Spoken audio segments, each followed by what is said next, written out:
r/pettyrevenge, partner called me dead weight, then begged when I took our biggest client. Hashtag chunk 1, the breaking point. I'm sitting in my own conference room when my partner of 5 years, both romantically and professionally, decides to publicly dismantle me. It's a Tuesday morning. The autumn light streams through the floor-to-ceiling windows of our downtown office, and everything feels normal until it suddenly, catastrophically, isn't. There are maybe 12 people in the room, our 5 core team members, 3 junior designers, 2 developers we outsource regularly, and Marcus and me. Marcus Chin. My boyfriend. My co-founder. My biggest mistake. Look, I appreciate everyone's hard work, Marcus is saying, clicking through a presentation about Q4 projections. His voice has that casual, commanding tone he reserves for when he wants to sound like he's the only one who really understands the business. But we need to be honest about what's actually driving growth here. He clicks to the next slide. It's a breakdown of our accounts and revenue streams. Our biggest client, Meridian Tech Solutions, is highlighted in this obnoxiously large font, representing 60% of our annual revenue. The number makes me tense. That's mine. That relationship is mine. The reality, Marcus continues, and I already don't like where this is going, is that some team members are coasting. We have people here who talk a big game but aren't actually bringing in the value they think they are. My stomach drops. I know exactly who he's about to throw under the bus, and it's not going to be him. He turns toward me. Just slightly. Just enough that everyone follows his gaze. I mean, we have dead weight on this team. People who've been riding the wave of initial success without actually contributing proportionally to our growth. He says it with a smile. An actual smile. Like he's making a joke. Like he's not systematically dismantling my professional reputation in front of the entire company. Some people are just better at looking busy than actually being busy, you know. The room goes quiet. I can feel everyone looking at me. My face is burning. My heart is doing something irregular and painful in my chest. I want to say something. God, do I want to say something? My mouth opens. But what comes out? Nothing. Because we're in a business meeting and there's this part of me, the part that's been trained by 5 years of partnership, by romantic entanglement, by the gradual erosion of my own confidence, that wonders if maybe he's right. Maybe I am overestimating my contributions. Maybe I deserve this. So, going forward, Marcus says, moving on like he didn't just publicly execute my credibility, I want to restructure things. The high performers get more autonomy, and the, less essential roles get reevaluated. He clicks to the next slide. A proposed organizational chart. My title, Account Director, has a little dotted line around it. A question mark. A suggestion that my position is negotiable. Marcus wraps up the meeting shortly after, like he didn't just drop a bomb and walk away. People shuffle out in that uncomfortable way they do when they've witnessed something awkward. They won't make eye contact with me. Sarah, one of our junior designers, gives me this pitying look as she passes my desk, and somehow that's worse than the humiliation itself. I don't go home that night. I can't. Going home means going to the apartment I share with Marcus. The kitchen where I made breakfast this morning for both of us. The bed where we slept last night, where he kissed my forehead before falling asleep. Instead, I go to my favorite coffee shop, the one in Tribeca that stays open late, and I sit with an espresso that goes cold while I stare at my laptop. And that's when something shifts inside me. Not anger. Not yet. But something colder than anger. Something that feels like clarity. I pull up my email. Specifically, my personal email. And I scroll through the last 3 years of correspondence with Daniel Torres, the VP of Operations at Meridian Tech. Daniel and I don't just have a professional relationship. We have actual rapport. I remember how he likes his coffee, oat milk latte, extra shot. I know his daughter's name is Emma and that she just started kindergarten. I remember that his wife was nervous about a surgery last spring and I actually followed up to ask how she was doing. That relationship. That wasn't Marcus. That was me. Marcus has attended exactly 2 meetings with Meridian in the entire time we've worked with them. 2. The initial pitch, which I set up, and a contract renewal that I orchestrated. I'm the one who emails Daniel weekly. I'm the one who noticed his Q3 projections were off and spent an entire weekend restructuring our campaign strategy to address his actual market pain points instead of what we thought they were.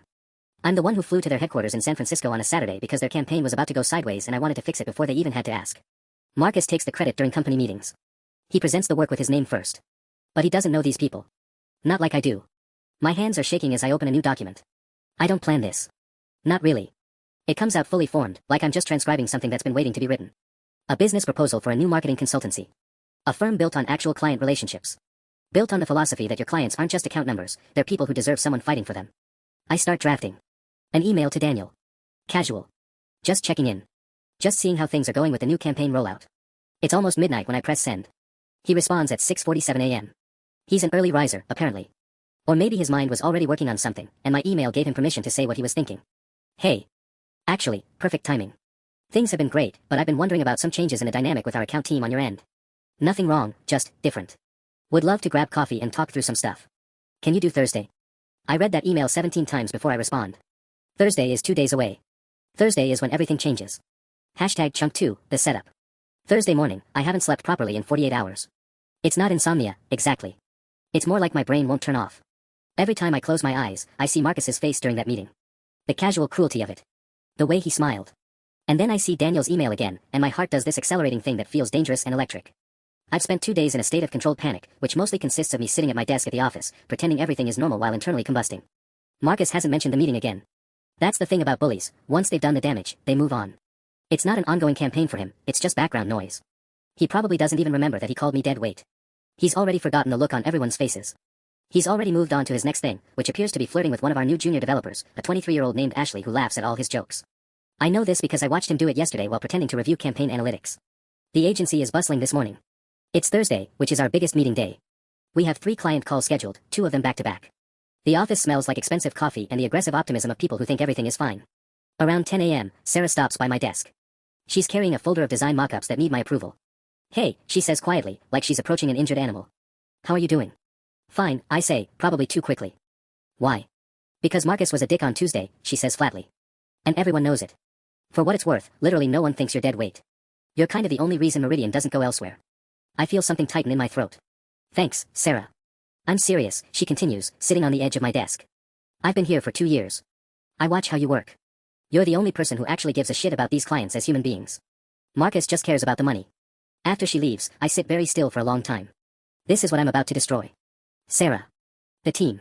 The stability. The thing Marcus and I built together, however unequal the recognition has been. And then I remember his smile during that meeting, and I stop feeling guilty. At 11:45 a.m., I tell Marcus I'm taking a long lunch. He barely looks up from his desk. He's reviewing something on his computer, and I catch a glimpse of it before he minimizes. It's an email from Ashley asking him about his weekend plans. In a way that's clearly not about work. Cool, he says. Don't forget we have the Meridian check-in call at 2 p.m. I know, I say. The coffee shop where I'm meeting Daniel is a small, upscale place in the financial district. It's neutral territory, not our office, not his company headquarters. Somewhere we can talk without anyone wondering why we're talking. I arrive 15 minutes early and immediately regret it. 15 minutes of sitting alone with my thoughts is actually torture. I order a cappuccino I don't want and position myself at a small table in the corner, laptop open as a prop in case anyone I know walks by and wonders what I'm doing. At noon exactly, Daniel walks in. He looks the same as he did the last time I saw him, about 6 weeks ago.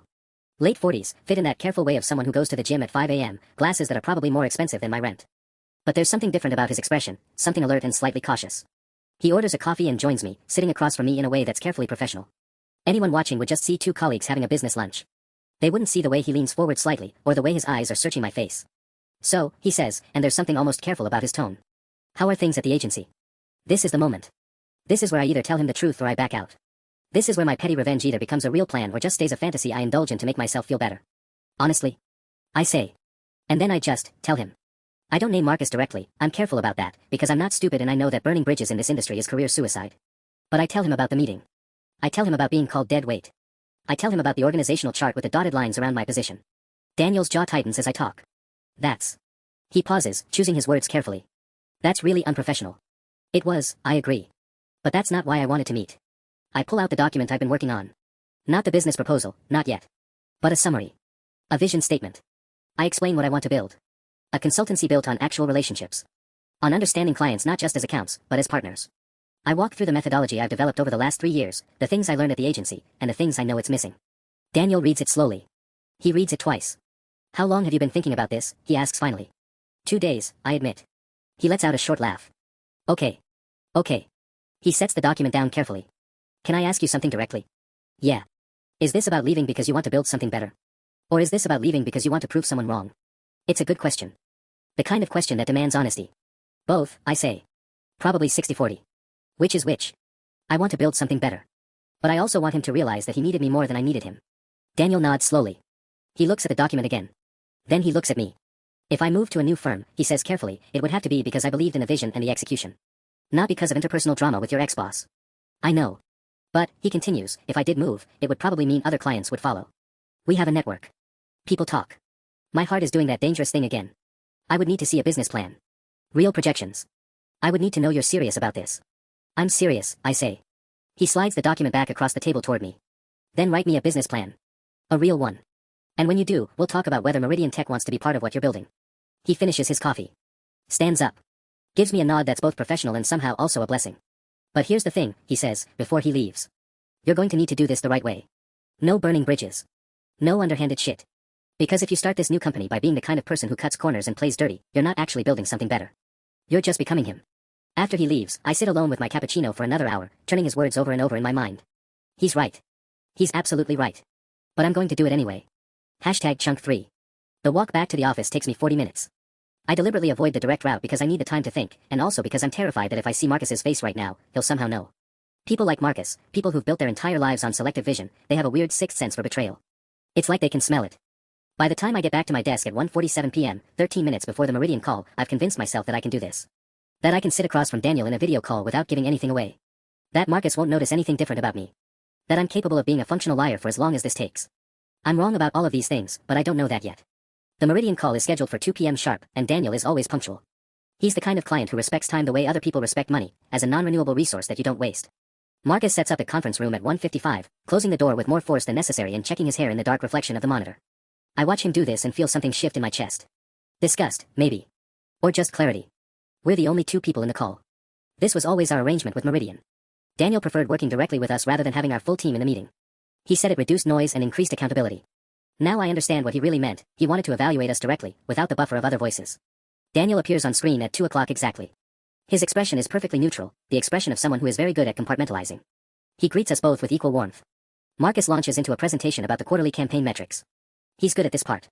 He has actual talents when it comes to high-level strategy, when it comes to seeing the bigger picture. It's just that his picture has always been about Marcus.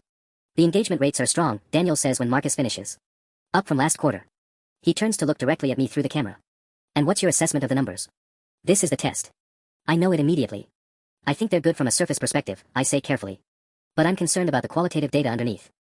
The engagement is up, but I've been monitoring the comment threads and direct messages, and the sentiment shift is concerning. People are engaging with the content, but they're disengaging with the actual product. Marcus makes a small noise, not quite a laugh, but close enough. I think we're reading too much into comment sentiment, he says. The algorithm prioritizes engagement. That's the metric that matters. The algorithm matters until it doesn't, I say. Until the engagement you've bought with flashy content doesn't convert to actual customer loyalty. At that point, you've just paid for temporary noise. Daniel is watching this exchange with interest. I can see it in the way he's leaning forward slightly, the way his fingers are steepled in front of him. What would you suggest? Daniel asks me. Before I can answer, Marcus interrupts. We've already discussed this internally. We're planning to shift the content strategy next quarter based on. I'd suggest shifting immediately, I say, and Marcus's jaw actually tightens. Not waiting for next quarter. The data is telling us something right now, and if we wait, you're just leaving money on the table. I'd recommend we do a sprint analysis of the messaging structure, pull out what's actually resonating versus what's just generating noise, and rebuild the content pillars around actual customer needs rather than algorithm optimization. There's a moment of silence. Marcus is staring at me with an expression I've never seen before. It's not quite anger, but it's close. It's the expression of someone who's just realized the person they've been dismissing might actually know something they don't. That's interesting, Daniel says finally. Can you send me a detailed breakdown of which content is converting and which isn't? I can have it to you by end of day, I say. Great, Daniel says. And then he says something that makes my stomach drop. Actually, while I have you both here, I've been meaning to discuss the contract renewal. We're coming up on our annual evaluation in 3 weeks. Marcus's entire demeanor changes. The casualness drops away. This is money. This is the thing he actually cares about.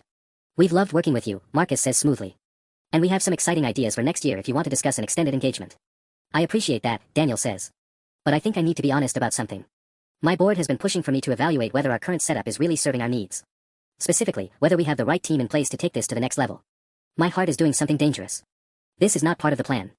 This is not supposed to happen until I actually have a business plan in place.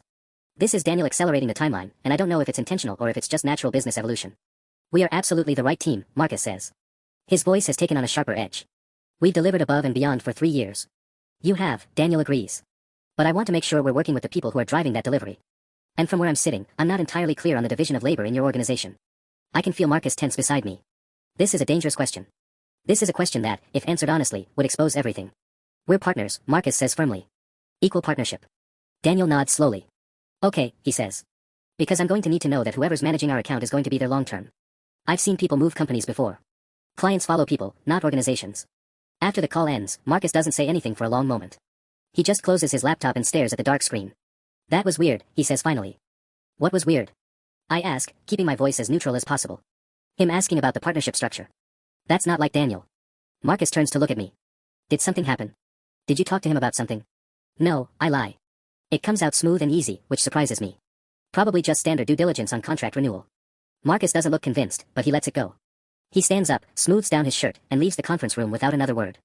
I sit alone for a minute, my hands shaking slightly. This is it. This is the moment where it stops being theoretical and starts being real. I pull out my phone and text Daniel, we need to accelerate the timeline. His response comes through within 30 seconds, agreed. Are you ready for this? I stare at those words for a long time. No, I type back. Then I delete it. Yes, I send instead. But I'm lying again. And somewhere in the back of my mind, I'm starting to wonder if I'm lying to him or to myself. Hashtag chunk 4. The thing about being good at lying is that it requires constant recalibration. You can't just lie once and expect it to hold. You have to lie consistently, in small ways, across every interaction. You have to make sure your facial expressions match your words. You have to remember what you've said to whom and when. You have to live in a state of permanent hypervigilance, which is exhausting in ways I didn't anticipate. By Wednesday morning, 3 days after the Meridian call, I'm running on maybe 15 hours of sleep total. I've been coming in early, staying late, and trying to act exactly like I always do while simultaneously building the architecture for a new company in a private browser on my phone during bathroom breaks. The irony isn't lost on me that I'm essentially living the same double life Marcus has been living, except mine is motivated by something approaching justice, whereas his seems to be rooted in pure ego protection. I'm sitting at my desk at 8:47 a.m., pretending to work on a pitch deck for a mid-tier client, when Sophia from the creative department walks by and pauses. She's one of the 3 people Marcus humiliated in that meeting, though she wasn't called out by name. "Hey," she says quietly. "Can I ask you something?" Every muscle in my body goes tight. "Of course. Has Marcus said anything to you? About potentially restructuring things?" I look up at her carefully. Sophia's about 26, brilliant with visual design, and she's been slowly dying on the vine here because Marcus doesn't value visual work the way he values strategy. Marcus thinks design is something you do after you've figured out the real work. "No," I say, which is technically true. "Why?" She sits down in the chair across from my desk without being invited, which tells me this is serious. "I got an email from him this morning. Very formal. He wants to meet with me and James today to discuss performance metrics and role clarification. And the thing is, we just had reviews 2 months ago. Everything was fine. So either something's wrong, or something's about to happen." My stomach does a slow, sickening roll. This is Marcus reacting to Daniel's questions. This is Marcus getting defensive and trying to establish dominance before his house collapses. This is Marcus trying to reorganize the deck chairs on a ship he doesn't realize is already sinking. "That's probably just routine stuff," I lie. "Budget planning for next quarter maybe." But Sophia's looking at me with an expression that suggests she knows I'm lying. She's smart. All the smart people in this office are starting to feel the instability in the walls. "Okay," she says finally. "Well, if you hear anything, I'll let you know, I promise, and I mean it. If nothing else, I owe these people the heads up that they should be looking for other jobs." After she leaves, I open my email and see a message from Daniel marked urgent. My hands are already shaking before I read it. Need to move this faster. My board meeting is next Monday. I need to make a decision about the contract by then. Are you ready to present the new entity to me, or do we need to have a different conversation? 1 week. I thought I had 3 weeks. The entire timeline just collapsed into something impossible. I call Daniel from my car during my lunch break, driving to a parking lot 3 miles away from the office because I'm genuinely paranoid that Marcus has somehow bugged my phone or can read my screen from across the room. "What happened?" I ask without preamble. "The board got aggressive about it," Daniel says. "There's a new investor who wants to see diversified vendor relationships. They're pushing me to renegotiate with you guys or find an alternative." I told them I needed to know that my primary contact person was secure in their position, and apparently that triggered some internal alarm bells about instability. "So you accelerated intentionally?" "I did. Look, I can't spend 2 more months watching you slowly extract yourself from a failing partnership while Marcus circles the drain. It's not fair to you, and it's not fair to my business. I'm giving you a window. You can either walk through it, or I need to start talking to other agencies next week." The brutal practicality of it is almost refreshing. This is business. This is what happens when you decide to stop being sentimental about professional relationships. "I need 4 days," I say. "You have 3. The board meets Monday at 2 p.m. I need to have a complete proposal, LLC documentation, service agreement, timeline, team structure, by Monday at 9 a.m. Can you do that?" My brain is already running through the logistics. LLC formation can be done online in hours in most states. Service agreement is just a modified version of what we have. Timeline is flexible. Team structure is the problem. I can't take anyone from the current agency without making it look like I'm actively poaching staff, which violates the implied rules of professional conduct and would absolutely destroy any possibility of a clean separation. "I can do it," I say. "Then do it," Daniel says, and hangs up. I sit in my car for 20 minutes, staring at nothing. The parking lot around me is full of other people in other cars, probably having other conversations, living other lives, not experiencing the exact moment when everything becomes real and irrevocable. When I get back to the office, Marcus is already in a meeting with Sophia and James. Their door is closed, but I can see them through the glass. Marcus is doing the presentation, gesturing, talking, completely in control. Sophia and James are sitting very still, the way people sit when they're being told something they don't want to hear. I catch James's eye for half a second, and something passes between us. He knows. Maybe not the specifics, but he knows something is wrong with the structural integrity of this place. By 3:47 p.m., Sophia and James emerge from the meeting looking shell-shocked. They don't make eye contact with anyone, just gather their things and leave early. Marcus watches them go from his office with an expression I can't quite read. Satisfaction? Fear? Both? He catches me watching and waves me in. "I'm restructuring," he says without preamble. "Effective immediately. You're moving to senior strategist position, basically a title bump with a modest raise. Sophia and James are moving to contract-based work, which cuts their hours and benefits. It's all about aligning our cost structure with our revenue model." I stare at him. "You're cutting benefits during contract renewal." "We're streamlining," he says firmly. "And frankly, your input on the Meridian call last week was good. I want to see more of that. I want to see you stepping up, being more visible in client relationships. This is manipulation. This is Marcus trying to tether me to the company by giving me what I ostensibly want, recognition, responsibility, a place at the table. It would have worked, maybe, 3 weeks ago. Thanks for the opportunity, I say. And then I go home and I don't sleep, because by Monday morning, everything I built with this person will be ashes, and I have exactly 72 hours to construct something new from the rubble. Hashtag chunk 5. The weekend is a controlled demolition of my entire life. Friday night, I sit in my apartment with 3 separate browser windows open, one for LLC formation in Delaware, fastest processing time, one for a business law template library, and one for a basic accounting software setup. My laptop is propped on a kitchen counter, and I'm simultaneously eating cold pasta and trying to figure out how to structure an entity that doesn't exist yet but needs to look like it's been around long enough to be credible. At 11:47 p.m., I get a text from an unknown number. It's Daniel. Need your personal cell for contract purposes going forward. Also, just so you know what you're walking into, Meridian's current contract with your agency has a 90-day termination clause, but there's also a non-compete clause buried in the vendor agreement. Nothing that would prevent you from servicing them directly, but it might get legally messy if Marcus decides to fight it. Be prepared. I stare at this message for 5 full minutes. Of course there's a non-compete clause. Of course this is going to get messy. Nothing about this situation is going to be clean or simple or quick. I text back, understood. Thank you. Then I spend 3 hours reading the Delaware LLC formation requirements and discovering that despite the reputation for speed, I still need an EIN from the IRS, which typically takes 15 minutes online but can take up to 4 weeks by mail. I apply for the EIN at 2:17 a.m. The system tells me I'll have it within 24 hours if I apply by phone during business hours. I set an alarm for 7 a.m. Saturday morning, I'm calling the IRS before I've had coffee. The agent on the line is bored and efficient, and exactly 52 minutes later, I have an EIN. I immediately begin filing the LLC paperwork online.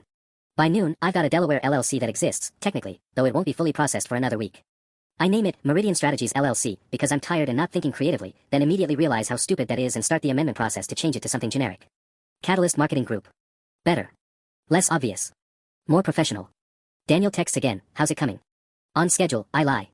What I'm actually doing is sitting at my kitchen table with a legal pad, trying to figure out how to structure a service agreement that won't look like I'm directly plagiarizing the one I've been managing for 2 years. I need to include all the same deliverables because those are what Meridian actually needs and what they're actually paying for, but I need to reorganize them just enough that it's not a copy-paste situation. It takes me 6 hours and makes me want to scream.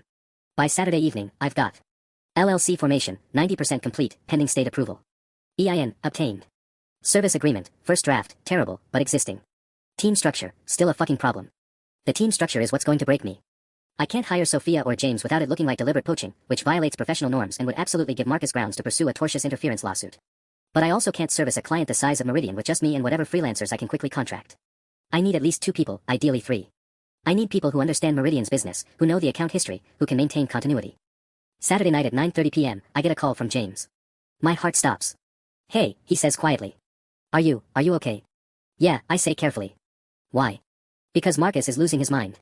He's been emailing all of us individually about commitment to the company and team loyalty, and honestly it's giving Psycho X vibes. And then I remembered that he asked to move the Meridian call last week, and I realized he doesn't actually handle that account. You do, and he stops. Are you leaving? This is the moment. This is where I can either tell him the truth or let him keep wondering. And the thing is, I owe him something. He got humiliated in that meeting. He's got a mortgage and a wife and a baby on the way, and he's been told his hours are being cut. Not yet, I say. But you should probably start looking at other options. How much time, he asks. Days. Maybe. There's a long silence. Then, okay. Thank you for telling me. That's actually really decent of you. After he hangs up, I sit in the dark of my apartment and wonder if I'm actually decent or if I'm just trying to assuage my own guilt about the damage I'm about to do. Sunday arrives like a scheduled tragedy. I wake up at 5 a.m. with a panic attack that feels like a heart attack, and I lie on my bed for 20 minutes convinced I'm dying before I can convince myself it's just stress and biology conspiring against me. By 8 a.m., I've got one service agreement that's still not quite right but is close enough to present.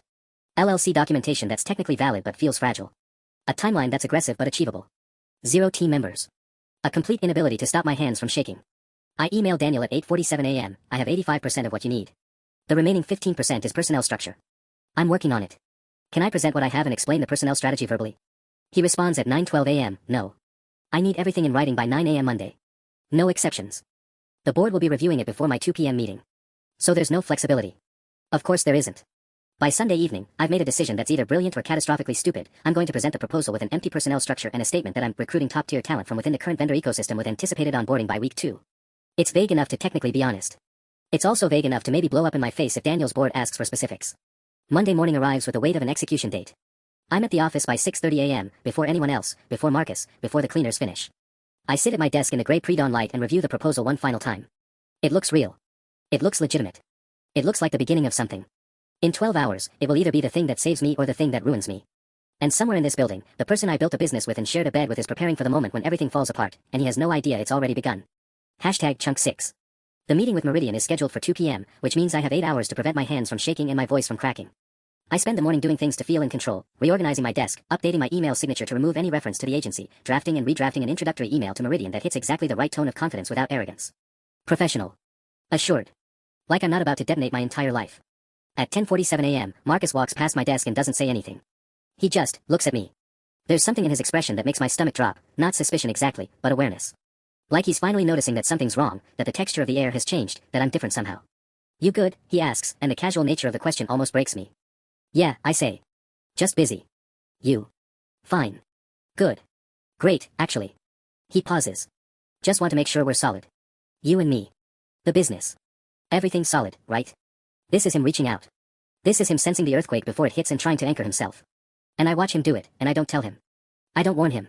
I just smile and say, yeah. Everything's solid. He nods, doesn't look convinced, but walks away anyway. At 11:30 a.m., my phone buzzes.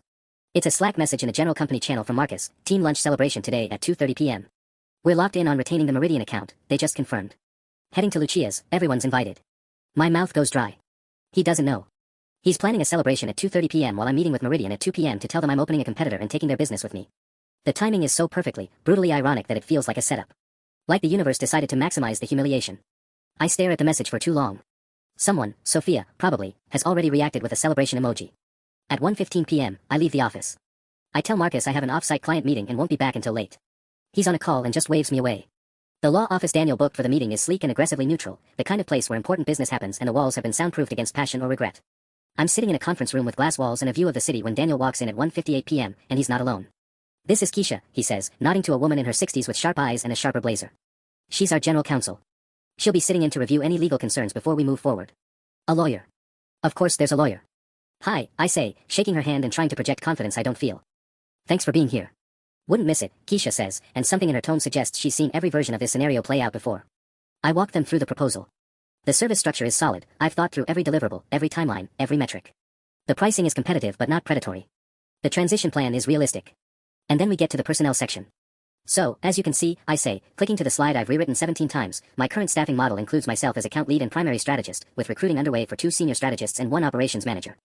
I anticipate having all positions filled within 2 weeks, with full team onboarding by week 3. Keisha's pen stops moving. Names? She asks. I don't have signed agreements yet, I say. Confidentiality agreements with their current employers prevent me from disclosing until they've given notice. But I have verbal commitments from 3 candidates with strong Meridian experience. How strong? Daniel asks. They've worked on the account previously, I say, which is technically true if you count working on the account as existing in the same office while the account was being managed. But not currently. Keisha leans back in her chair. So these are people who would be leaving your existing agency. There it is. The trap I walked into. That's one option, I say carefully. I'm also looking at freelance specialists and independent contractors who have relevant experience. That's a significant difference, Keisha says. One creates legal exposure, one doesn't. Which are you actually planning? I could lie. I should lie. But Keisha's looking at me like she's already run through every possible lie and has a counter-argument prepared, so I don't. I'm not hiring anyone from the current agency, I say. I'm going to staff with freelancers initially and bring on full-time people after the first quarter. It's a scalable model. It's also a risk, Daniel says. Meridian's used to continuity. They know your face. Will they accept a team of contractors they don't know? I'll be the continuity, I say. I'm the relationship. I've managed this account for 2 years. They trust me, not the title on my business card. Daniel and Keisha exchange a look that I can't quite read. Okay, Daniel says finally. Let me run this by the board. I'll have a response by end of day. End of day. Not immediately. Not in the next hour. By end of day, which means Marcus will have done his 2:30 p.m. celebration lunch, and he'll still think everything is fine, and then sometime between 5 p.m. and 6 p.m., his world will collapse in real time. I'm back at the office by 3:15 p.m. The lunch celebration is still happening. I can see the group heading toward Lucia's as I walk in. Marcus catches my eye and waves, gesturing for me to join them.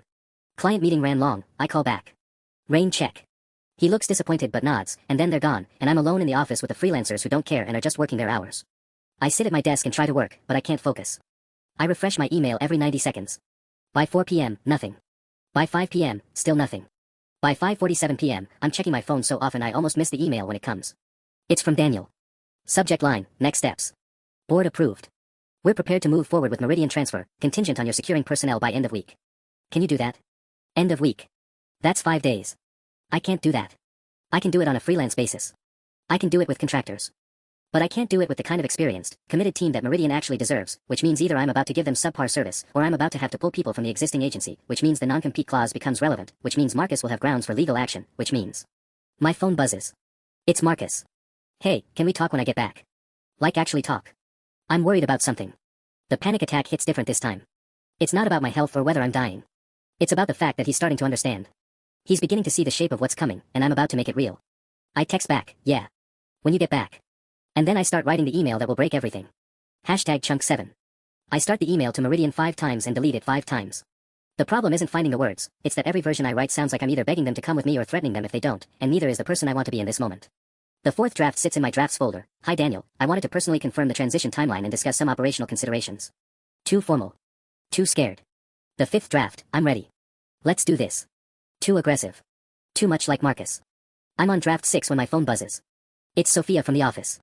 Hey, Marcus seems weird. Like really weird. He keeps checking his phone and asking if anyone's heard from you. Should I be worried? My chest tightens. I text back, all good. Just a long day. He'll be fine. But that's a lie. He won't be fine. And now I'm realizing that my silence, my avoidance, my strategic positioning, it's not just affecting him. It's affecting Sophia, who's probably piecing things together. It's affecting the 3 other employees who are going to wake up tomorrow and realize their jobs are in jeopardy. It's affecting everyone. The weight of that hits differently than I expected. I close the email draft and open a new document instead. Not an email to Meridian. A list. The things I need to do. 1. Tell Marcus before end of day. 2. Contact the 3 freelancers I've been vetting, they're ready. 3. Prepare talking points for the team. 4. Review the non-compete clause one more time. 5. Have a lawyer review my own contract before I resign. 6. Figure out what I'm actually going to say. Number 1 is the problem. I've been planning this moment for weeks, but now that it's here, all my rehearsed speeches sound like poison. I keep imagining his face, not the hurt, but the moment right before the hurt, when he's still hoping I'm going to tell him something else. At 6:23 p.m., I hear the front door open. Marcus comes back alone. Everyone else must have peeled off, gone home, moved on with their evening. But he came back to find me. Hey, he says, walking toward my desk. He's still in his lunch clothes, and there's a smudge of something on his tie. He looks tired. You wanted to talk. I didn't. He did. But I'm about to correct him. Yeah, I say. But maybe we should go to your office. Something flickers across his face, recognition, maybe, that this is bigger than a quick check-in at my desk. He nods and turns, and I follow him down the hallway to the office we decorated together 6 months ago, the one with the stupid motivational poster he insisted on hanging that says, Synergy, in letters the size of my head. He closes the door quietly and sits in his chair. I take the one across from his desk, the one clients sit in, and the formality of it makes everything worse. So, he says, attempting a smile, you've been weird all day. Actually, you've been weird for like a week. And I've been trying to give you space, but then you weren't at lunch, and you lied about being in a client meeting. I called David at Meridian to confirm, and he said you weren't on the books for today, and now you want to have an official sit-down conversation, and I'm putting together a picture that I really don't want to be true. My throat closes. I didn't know he called Meridian. That changes everything and nothing. How much of the picture do you have? I ask carefully. Enough to know it's bad, he says. Are you leaving? Just like that. The question, direct and unavoidable. No preamble, no dancing around it. He's always been good at cutting to the core of things when he's scared. I'm starting my own firm, I say. The silence that follows is so complete I can hear the air conditioning in the walls. With who? He asks. Just me. Initially. And you're taking clients. It's not a question. I'm taking Meridian, I say. They want to move with me. His hands go to his face, and he sits there like that for a long moment, fingers covering his eyes, elbows on his knees. I watch his shoulders move with breathing that seems too deliberate, too controlled.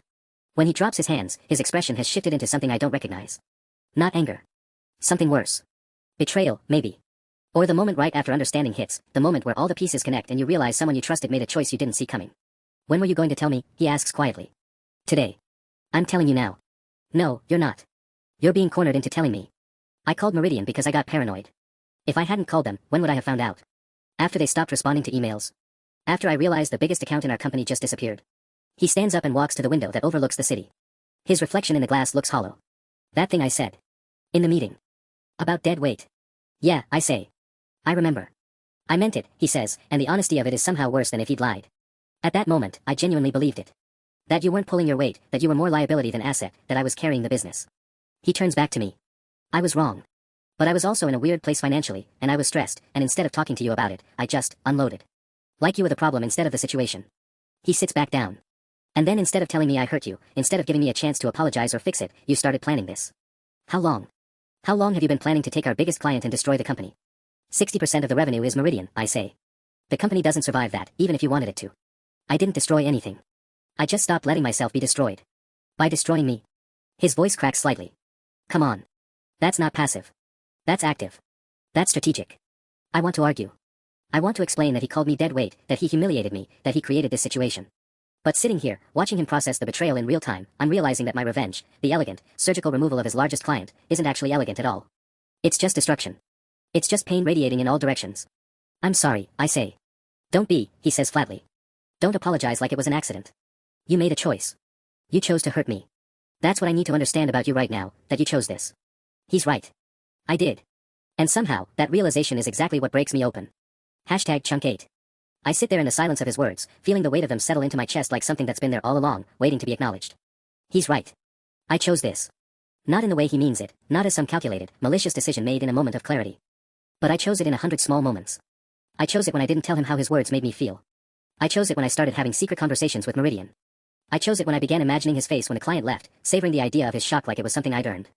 And now, looking at him, actually looking at him, not at the version of him I've been constructing in my head for the past month, I see what I've done. I've become the version of him I hated most. You're right, I say. I did choose this. But not for the reason you think. He laughs, but there's no humor in it. Enlighten me. I didn't do this to hurt you, I say slowly, figuring it out as I speak. I did this because I was so hurt that I couldn't see any other way forward. I was so focused on proving you wrong about me that I didn't stop to think about what proving it would actually cost. He stands again, restless, agitated. So what? That makes it better. You were hurt, so you decided to create the company and take the one good thing we built together. No, I say. It doesn't make it better. It makes it understandable, maybe, but not better. And I think I knew that before I did it. I think I did it anyway because part of me wanted you to feel what I felt. Part of me wanted you to realize that I mattered. That the things I did mattered. He runs a hand through his hair, and I see the exhaustion written across his face. You did matter. You always mattered. I was just too stupid and scared and defensive to show it. And I was too proud and hurt to tell you about it, I counter. So here we are. Two people who built something together, and now we're just breaking it. The silence stretches between us again, but it feels different this time.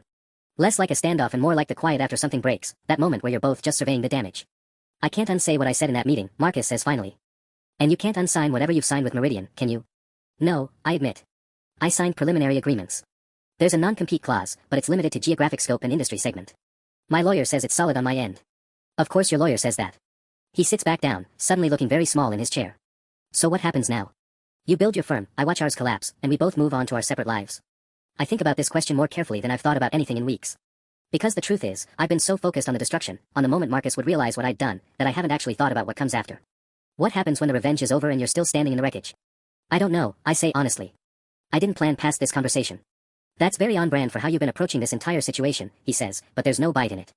He's just stating facts. Yeah, I agree. It is. Marcus leans back in his chair, and I can see him making calculations, running through scenarios, trying to find the angle that doesn't end in total loss. It's what he's good at, the strategic thinking, the problem solving. But there's no solution here that gives us both what we want.